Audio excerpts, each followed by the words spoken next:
जय श्री गणेश। नमस्कार। मैं आचार्य संजय द्विवेदी। मेरे समस्त प्रबुद्ध दर्शकों का मेरे चैनल पर हार्दिक स्वागत है। प्रिय दर्शकों, वर्ष 2024 का एक महापरिवर्तन हो चुका है। 1 मई को देवगुरु बृहस्पति अपनी राशि का परिवर्तन कर चुके हैं तथा दैत्य गुरु शुक्राचार्य की राशि में प्रवेश कर चुके हैं। वर्तमान समय में गुरुदेव बृहस्पति का गोचर दैत्य गुरु शुक्राचार्य की वृषभ राशि में चल रहा है। 1 मई को ये परिवर्तन हुआ है, परंतु अब गुरुदेव बृहस्पति 6 मई से अस्तवस्था में आ चुके हैं। अस्तवस्था का अर्थ यह है, जब भी कोई ग्रह सूर्यदेव के संपर्क में आता है तो उस ग्रह का प्रभाव निर्बल हो जाता है। यहां पर समझने की आवश्यकता है, डरने की आवश्यकता नहीं है, क्योंकि ये एक ऐसा प्रभाव है जहां पर सूर्यदेव जो प्रकाश के स्रोत है, ऊर्जा का प्रवाह करते हैं, साथ ही साथ इनका एक विशेष आभामंडल है, स्पेसिफिक ऑरा है। उस ऑरा के समक्ष समस्त ग्रहों का जो प्रभाव होता है वो क्षीण हो जाता है, कम हो जाता है, जिसके कारण उसका प्रभाव कम दिखता है। इसी अवस्था को अस्तवस्था कहते हैं। इस अस्तवस्था का ये अर्थ बिल्कुल भी नहीं कि वो ग्रह अपना कार्यकत्व का त्याग कर देगा। केवल कुछ समय के लिए स्थिति बनती है। 6 मई से प्रारंभ होकर 1 जून तक गुरुदेव अस्तवस्था में रहेंगे। मुख्य रूप से यहीं पर इनका प्रभाव पड़ेगा। परंतु जब भी कोई ग्रह सूर्य के प्रभाव में आता है, यदि वो मित्रवत है, मित्र ग्रह है, तो दोनों ग्रहों का प्रभाव एक दूसरे के बल को बढ़ाने वाला होता है, एक दूसरे के प्रभाव को मल्टीप्लाई कर देते हैं। तो निश्चित रूप से एक सकारात्मक, एक बड़ा परिवर्तन है। अब सूर्यदेव 14 मई को जब गोचर करेंगे, वृषभ राशि में पहुंचेंगे, तो गुरु और सूर्य का, गुरु और राजा का आपसी संबंध बनेगा। ये युति प्रभाव निश्चित रूप से एक बड़ा परिवर्तन देने वाला है, महालाभ की स्थिति बनाने वाला है। आज मैं मकर राशि के लिए गुरुदेव के अस्तकाल का तथा सूर्य के राशि परिवर्तन का किस प्रकार का संयुक्त प्रभाव मिलने वाला है, इस समय में आप कितना लाभ लेने वाले हैं, इस समय में कहां पर किस भाव की प्रबलता आपको प्राप्त होगी, अथवा कहां पर समस्या आ सकती है, उससे कैसे आप पार पा सकते हैं, क्या उपाय कर सकते हैं जिससे इस समय को आप उपयोगी बना पाएं, लाभ ले पाएं। संपूर्ण विश्लेषण मैं पूर्ण तरीके के साथ करने जा रहा हूं। प्रिय दर्शकों, इस राशिफल को आप अपने राशि तथा लग्न दोनों के अनुसार देख सकते हैं। मकर राशि के लिए यदि अवलोकन करें तो गुरुदेव बृहस्पति यहाँ पर आपके द्वादश भाव के स्वामी हैं, अर्थात व्यय के स्वामी हैं तथा आपके पराक्रमेश है।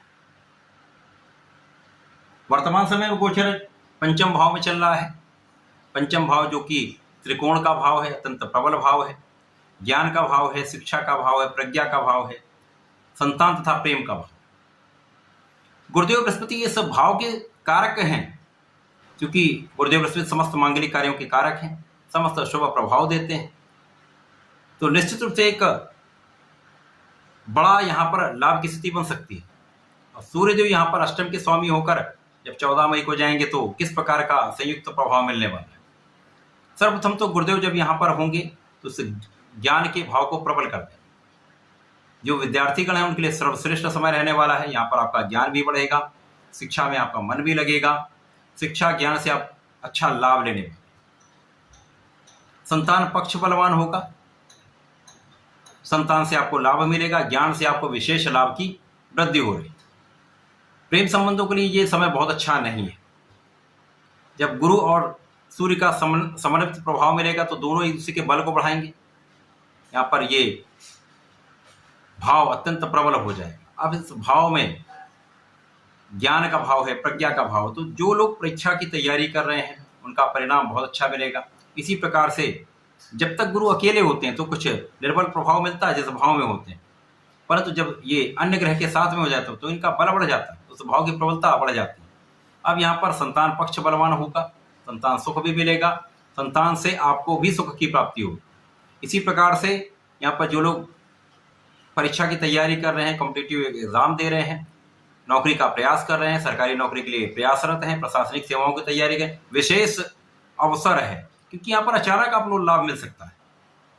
आकस्मिक लाभ का संपूर्ण योग यहाँ पर बन।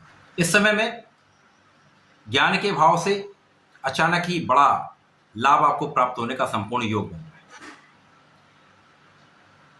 इसी प्रकार से यदि यहाँ पर अवलोकन करते हैं तो सूर्य और गुरु का संयुक्त प्रभाव के भाग्य में वृद्धि करने वाला है। भाग्य में वृद्धि होगी, आपका ज्ञान प्रबल होगा, शिक्षा सर्वश्रेष्ठ रहने वाली है, आप विवेकशील हैं, धैर्य आपके अंदर है, जिसके कारण आपके लग्न को प्रबलता प्राप्त होगी। लग्न अत्यंत बलवान होने वाली, यहाँ पर आपका प्रभाव श्रेष्ठ होने वाला है, आपके यश में वृद्धि का संपूर्ण योग बन। इसी प्रकार से आपके आयु की रक्षा होगी, आपके स्वास्थ्य की संपूर्ण सुरक्षा होगी। जो लोग उच्च शिक्षा प्राप्त करना चाह रहे हैं, रिसर्च के क्षेत्र में जाना चाह रहे हैं, उनके लिए विशेष अवसर की प्राप्ति होने वाली। इसी प्रकार से उच्च शिक्षा का मार्ग प्रशस्त हो जाएगा। जो लोग उच्च शिक्षा के लिए प्रयासरत हैं, एक अच्छा इंस्टीट्यूट उनको प्राप्त होने वाला है, उनकी मन की इच्छाएं पूर्ण होने वाली। गुरु सूर्य के साथ निश्चित रूप से आपके लाभ भाव को कई गुना प्रबल कर रहे हैं, क्योंकि अब यहाँ पर आपका कार्यक्षेत्र भी प्रबल होगा, कार्यक्षेत्र से विशेष लाभ होगा, आपकी इनकम के सोर्स बनेंगे, इनकम के कई स्रोत बन सकते हैं, उन स्रोत से एक विशेष रूप से लाभ वृद्धि का योग बन रहा है। इसी प्रकार से धन की प्रबलता संपूर्ण रूप से आपको प्राप्त हो, धन प्राप्ति के कई अवसर आपको प्राप्त हो। परिवार में वृद्धि का योग है, परिवार से संपूर्ण सहयोग का योग है। इसी प्रकार से यहाँ पर आपके वाणी का भाव भी प्रबल रहने वाले। यदि सोच विचार कर बात करेंगे तो सर्वश्रेष्ठ लाभ लेंगे। ये समय आपके लिए अत्यंत अनुकूल होने वाला है। गुरुदेव और सूर्य का संपूर्ण प्रभाव आपके लिए एक सकारात्मक प्रभाव देने वाला है। इस समय में नकारात्मक चीजें कम हो जाएंगी, स्वास्थ्य समस्याएं कम हो जाएंगी, जिससे आपके पराक्रम में वृद्धि हो जाए। आपका श्रम सर्वश्रेष्ठ रहने वाला है, तो लोगों का सहयोग भी मिलेगा, आपका परिश्रम भी श्रेष्ठ होगा, ज्ञान भी श्रेष्ठ होगा, जिससे आपके कार्य क्षेत्र में आपको सफलता अवश्य मिलेगी। तो इस समय में आपको नियमित रूप से भगवान सूर्यदेव को जल देना चाहिए।